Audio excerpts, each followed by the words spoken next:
So what does it mean when we include or exclude students with disability?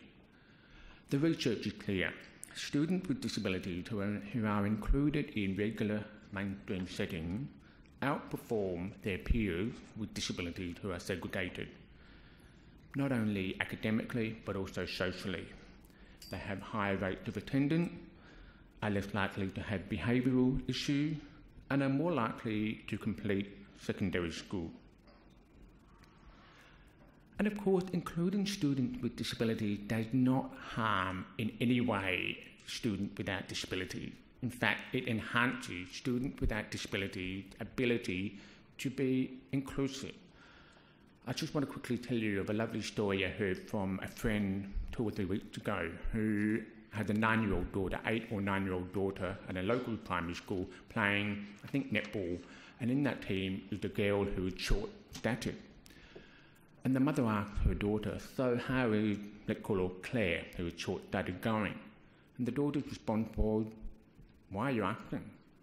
And of course, it's adults who prejudge, who see issues, whereas children are naturally inclusive if you let them be. So, in summary, the daughter's attitude was, I don't see an issue, why should you? And so for my friend, that was a real reminder about the need to be just inclusive. Just go with the flow.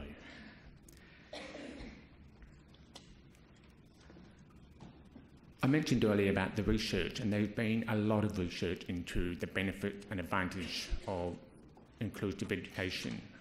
And there's also been inquiry after inquiry after inquiry, and in fact there's one currently going on in New South Wales for those of you who are based in New South Wales. Yet another inquiry into education of students with disability. Another inquiry. You're probably sensing that I'm a little bit over inquiry. The research is clear, the evidence is clear. We know what needs to be implemented. We need to see leadership from government. I'm looking forward to my meeting tomorrow afternoon with Simon Birmingham, the National Federal Minister for Disability. I've got a lot to talk to him about. I understand there are a lot of issues and challenges in implementing the new or proposed reform.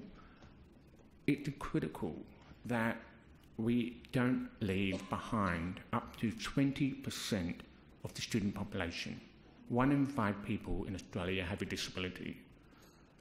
You are not doing your job if you are leaving 20% of the population out of the picture. I'll get to some of the challenges in a minute, and I'm with you on this. I absolutely acknowledge and appreciate the challenges, but there also needs to be strong leadership and a strong focus on seeing what works.